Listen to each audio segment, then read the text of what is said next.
After the encounter, one of the agents that were sent to deal with the fishman arrives at the hunting grounds, and the first thing he sees is the corpse of the fishman itself at the portal entrance. He asks one of the guards, who informs the man of what happened and cannot believe the information he received that an F-ranker was able to kill a D-rank monster, even noticing that the damage was focused on pre-existing wounds. Nevertheless, he still did a routine check inside the dungeon to see if it was clear and safe again, but is still undecided on what to report to the association. Sang-woo, on the other hand, has unlocked regeneration, which is a special stat. He also gained sprinting and shooting skills. His stats have also increased exponentially due to the encounter. He also unlocked another skill, which is Smite, which enables full power attacks. Junmo then asks how his clones are, and Sang-woo explains they are fine, but since the cloning skill is on cooldown, it would take some time before he could summon them again. It is also a chance to naturally upgrade regeneration by letting them heal themselves. Junmo then expressed how incredible Sang-woo is and is considering him to move up to E rank after seeing his improvement. Sang-woo stated that he needs some time to study what monsters to encounter first at E-rank dungeons and remembers the sword that the fishman was using. He was about to pick it up, but Junmo stopped him and said that it could be cursed, and that cursed items are classified as rare and valuable, which made Sang-woo really happy. Sang-woo decided to let his clones use it. He then showed a jewel in hopes he would find value in it, but Junmo said it's pretty much worthless. It increases stats, but it wasn't usable on a person because of the severe side effects. He added that his other loots are much better as a form of consoling him. Sang-woo goes back to his apartment with his two other clones who are injured and commands them to take a rest, while he then resummons clone number 3 and proceeds to send him to work out. He then takes out the jewel and the sword that he had looted from the dungeon encounter. He searched about the jewel and found it's a strength jewel which increases strength, but it cannot be used on a person. The side effects is there is a chance the target becomes a monster when used excessively. He wonders if it would also affect him. He decides to put it aside for now and then proceeds to check the sword and commands clone number 2 to pick it up. Nothing particular happens, but clone number 2 stated that he could hear a voice. Sang-woo tried to connect using the familiar skill, and he heard very loud noises saying "kill" and "give me blood" from holding the dagger, which surprised him. But it wasn't affecting clone number 2, so he decided to use the sword. His regeneration stat increased again and was planning on restarting the hunting cycle tomorrow, but considering the state of his clones, he decided to train on meditation with his clones in order to learn mana breathing. Tomorrow, he has to go back to school. Sang-woo's vacation ended up in a flash due to the things that have happened, as he was just focused on leveling up. Looking at his increased stats, he considered he had improved a lot, and this was because of his clones not taking a rest. All of this seems useless to him at the moment because no one even greets him and realizes he is a loner. Upon entering the classroom, he is greeted by Jeongdu, who is in the same class because he heard the teacher gives good grades. All the other people in the room, especially the women, could not believe that it was Sang-woo due to weight loss and were attracted by his looks. He asked Jeongdu how much he had changed. Jeongdu replied that even his parents won't recognize him. Sang-woo also plans to go visit his parents soon.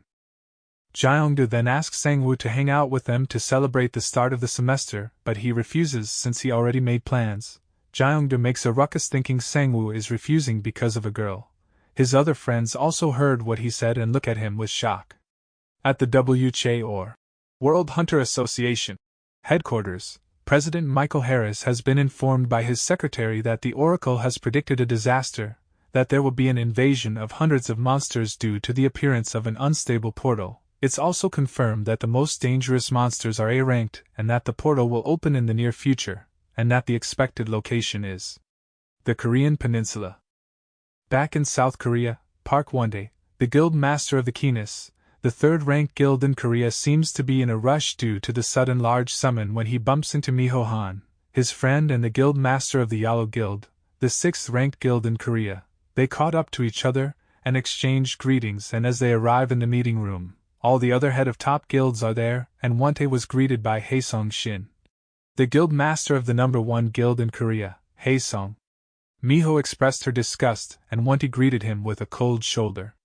Apparently, Haesong knew about the Odin's Tower incident that happened to Won-tae's top guild members and expressed curiosity about the issue. Ilgan Kim, the director of the Taeyang Guild, which is number 2 in Korea, tried to stop the issue as Wontae tries to hold his anger due to the continuous provocation of Shin Haesung. Suddenly the president of the Korean Hunter Association Byung-hun arrives at the room and notices what happened but still proceeds to start the meeting right away due to its importance. He thanks them for showing up and immediately tells them of the message from the World Hunter Association, that an unstable portal will appear and will cause a massive invasion of monsters. There are no expected dates and locations of where it will appear exactly, but the mission to have the guilds have to cover all of South Korea is a problem that they needed to discuss. There were a lot of problems that they could encounter because of this. Thankfully, Park Won-hye had the idea of the respective guilds to prepare a group of hunters that could be dispatched immediately and patrol their nearby regions, then only respond to the portal when it shows, and those who don't adhere will be punished greatly by the association, in which everybody agrees. Thus the meeting was finished. Sang-woo was on his way back from school when he saw Hae-in getting asked out by a guy that is also asking for her number. Hae-in was reluctant, stating she already had a boyfriend. She then saw Sang-woo and grabbed him by the arm, and called him baby, while leaving, which surprised Sang-woo. Hae-in clarifies that she just told the guy that she has a boyfriend and that she does not actually have a boyfriend for his information. He then asks Hae-in why is she not wearing a uniform, and she explained that it's her school's anniversary, and then proceeds to tease Sang-woo of wanting to get her number, which got Sang-woo pissed for a moment because he already has it. Sang-woo then receives a message from Junmo saying that his initial advance has already been paid and that the remainder has already been deposited in his account. He is happy and invites Hae-in to a meal. As they eat, Hae-in is worried seeing the food prices, but Sang-woo brushes it off and tells her to eat to her fullest since he feels bad for her injured hand. Suddenly, everyone receives an alert. It is also shown on television. An emergency warning airs all throughout Korea with a message saying that monsters may invade through an unstable portal and that the affected area is the whole country, as all citizens are advised to evacuate and head to local shelters and prepare. Meanwhile, Jeong-do complains about how Sang-woo is now possibly on a date with a girl. One of them suggested not to jump to conclusions until he saw Sang-woo with Hae-in eating at the restaurant, which angered him. They also received a warning message as well, with Jeong-do worrying about the seriousness of the situation. Sang-woo and Hae-in came out and saw Jeong-do and his friends asking them why they were there. They asked if Hae-in was his girlfriend, which made her blush, but Sang-woo explained that he tutored her and that she is his student. After they exchanged greetings, Sang-woo gave the meat leftovers to Hae-in so that she could share it with her parents, and advised her to head straight home. That made his friends look at him like an actual teacher. He shouted at them all, telling them to go home. He then noticed that the people around him were just acting as if there was no warning from the Hunter Association earlier. He called Junmo to ask about what he knew about the announcement, and Junmo told that they were unsure when the portal is going to show up, and the monsters invading would be quite dangerous as even A-class monsters were expected. Sang-woo was disturbed by how little to no information was given on the announcement earlier, and was worried about what would happen to his family, as they both agreed to go home first and prepare for what could come. Back in Sang-woo's apartment, clones number 1 and 2 were still recovering while doing mana breathing, but clone number 1's injury was severe, so he decided to resummon him. He then gathered all of the clones, as they headed to go home to his family. Looking back, it's been 3 months since Sang-woo visited his family, as he enters their home, and immediately greets his mom, who didn't recognize him at first, even his dad, but his sister really could not believe it was her brother. His mom then asks about the people he is with. Sang-woo introduces his clones to them. His entire family is shocked as he explains who they are. He then explained that it was his awakening skill that he got from the program, and her sister wishes to do it as well. Then his father asks if he works as a hunter too, which Sang-woo confirms, but her mother expresses her worry. Sang-woo assured her that his clones do all the hunting. He proceeded to talk about getting them all to the shelter due to the announcement. His dad wanted to observe the situation first as he still had to go to work tomorrow. Knowing that he couldn't convince them, Sang-woo decided to stay with them, and stated he did not have classes, which is a lie. After their discussion, he brought out his share of leftovers from the barbecue place so they could eat together. Her mom thought of also including the clones, but he said they only needed rice since it's not worth it to give them meals. As they ate, his mom realized that it had been a while since they had been together for dinner. Suddenly, an explosion took place near their apartment, and everything went dark until Sangwoo gained consciousness and saw the destruction in front of him. It was the portal outbreak, and it happened to be at their location. With all the different types of monsters surging out from it, a huge dragon shows up and breathes fire immediately, causing havoc in the nearby buildings. He then rushes to wake up his family who had fallen unconscious. He noticed Clone Number 1's gear on the floor and realized that he shielded them from the explosion with his body. Clones Number 2 and Number 3 emerge from the rubble with Number 3 severely injured. His also regains consciousness. Sangwoo immediately tells them to go to the shelter. Below them is pure chaos as monsters are all over the place attacking everyone. Sangwoo and his family prepare to head out. He then gives Clone Number 1's armor to his sister for protection, when a monster suddenly falls from the sky in front of them. Sangwoo thought some portals appeared in the sky and some monsters that couldn't fly fell to their death. While Sangwoo finishes off the other monsters, his sister and father try to open the door but it is jammed. Sangwoo asks to borrow the baseball bat and uses power strike on the door, destroying the lock and kicking the door open. Sangwoo led his family outside and saw the destruction everywhere. His father informs him that the nearest shelter is 2 kilometers away when suddenly various monsters spawned that seemed unbothered by the fall from the portals. His sister then suggested they use the underground tunnel as there is also a temporary shelter there.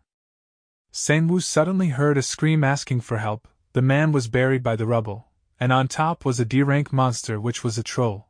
His father reminded him that they were not in a position where they could help someone and persuaded Sangwoo to go inside.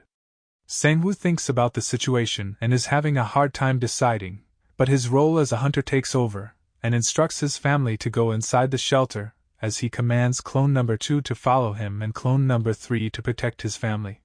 His family is against this idea, but Sangwoo continued stating he is a hunter.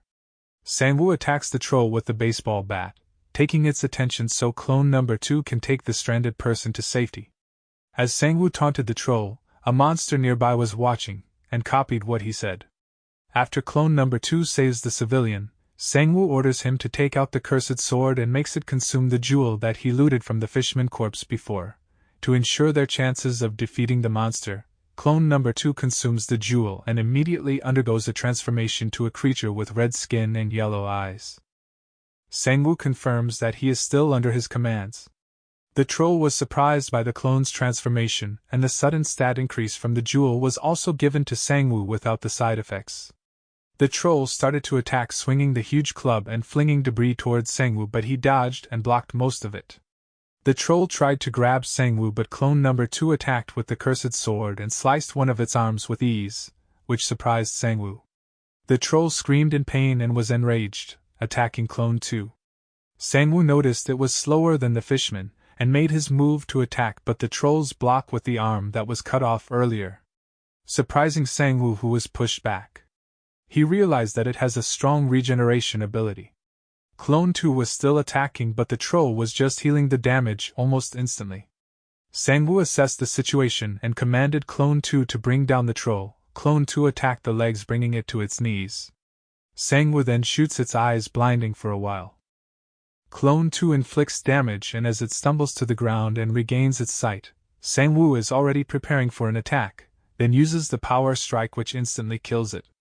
Sangwoo gained a lot of strength stat due to killing the monster, but feels the side effects of using power strike but thinks it was worth it.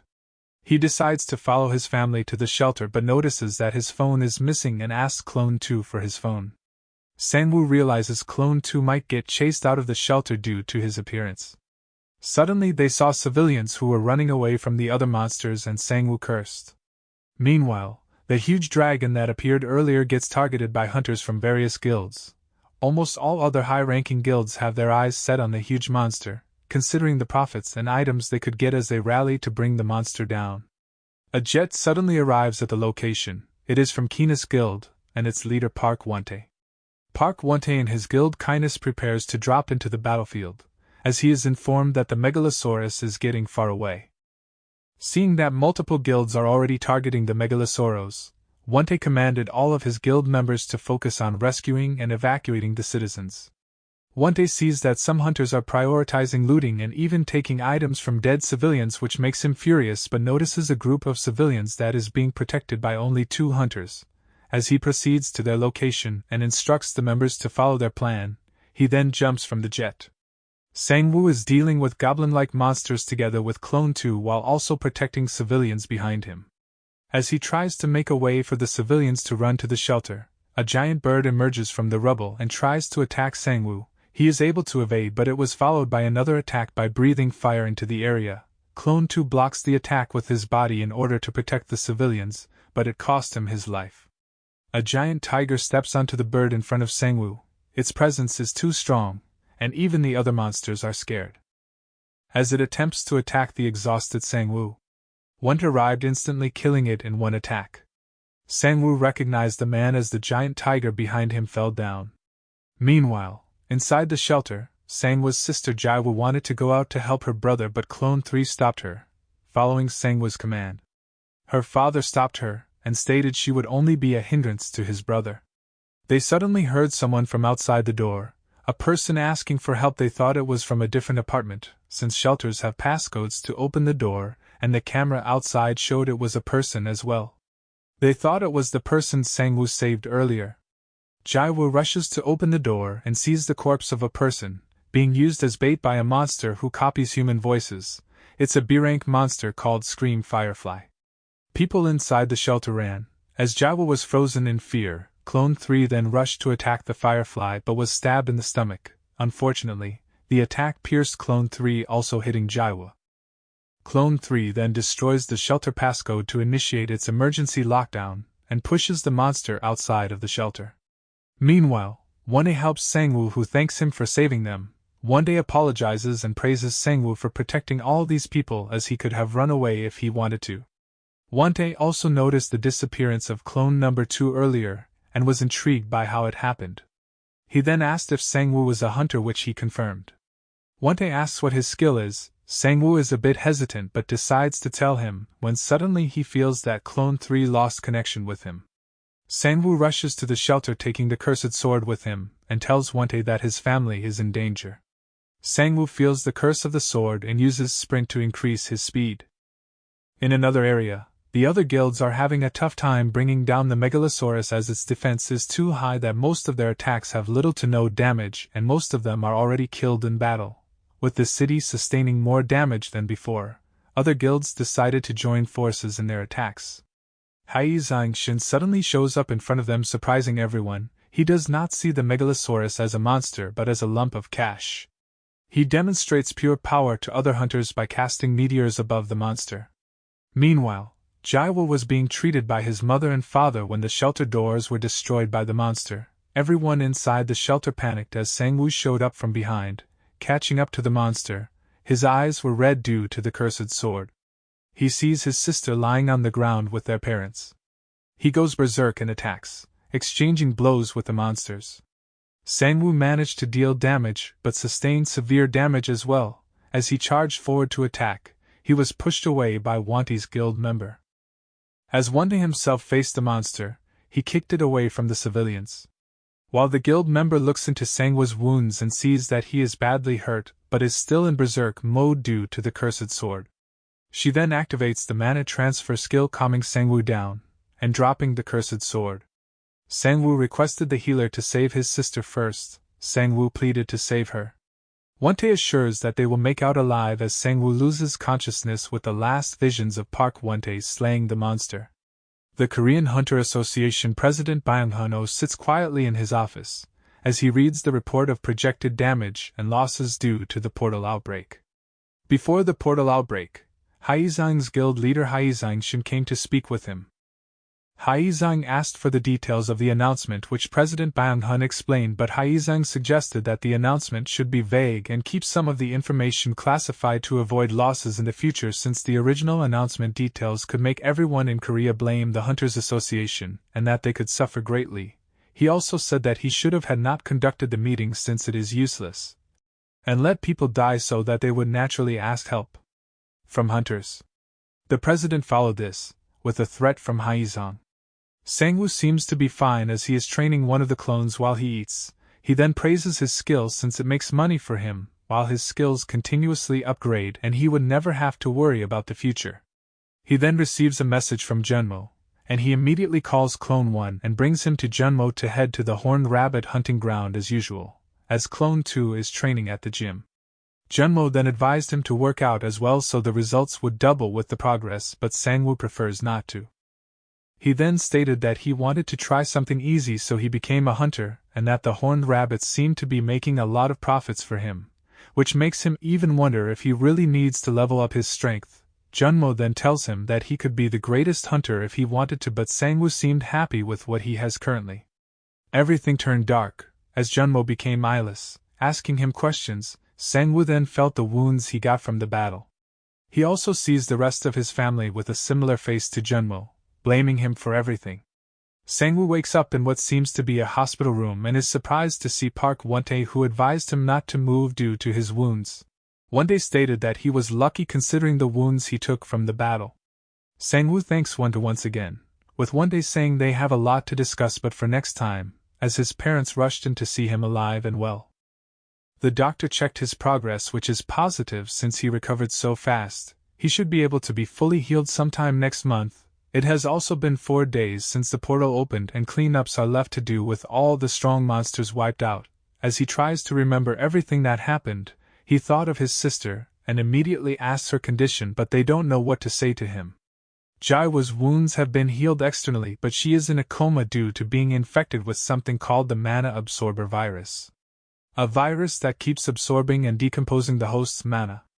Usually, it is not fatal since mana compositions vary from person to person, but when the virus matches the mana, it will be absorbed rapidly, making the host unable to function.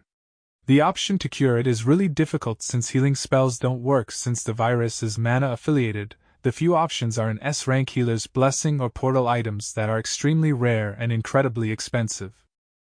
Frustrated, Sangwoo regrets not prioritizing his family first, not being able to be present when his sister needed him the most, and if he had only been stronger and worked harder, he would have had the ability to save them all. As his wound stitches opens, he was visited by Heian, who was able to locate him since his father tried calling him but no use since Sangwoo lost his phone. Heian then wished for his recovery so that he could tutor her once again, but he delivered sad news saying that he will drop out of school. 2 weeks later, the doctor was surprised to see Sangwoo's quick recovery. Sangwoo looks in the mirror as he is about to leave the hospital. During Heian's visit, he informs her of what happened to her sister, and that he won't be able to tutor her anymore. He apologizes, as Heian says that it is okay and that they can still talk to each other. She jokes that she will find a boyfriend in college, hoping that Sangwoo won't regret letting go of such a pretty student. Currently, Sangwoo has no more time for regrets as he heads out and rides a taxi, then searches for Park Won-tae's information. The driver then informs him that they have arrived at the location, Kindness's corporate office. Sangwoo heads in and asks to meet Park Won-tae. The receptionist informs him that he needs an appointment. A man approaches and asks if he is Sangwoo, which he confirms. The man then guided him to see Won-tae. Like and subscribe if you want me to continue the next chapters, and thank you for watching.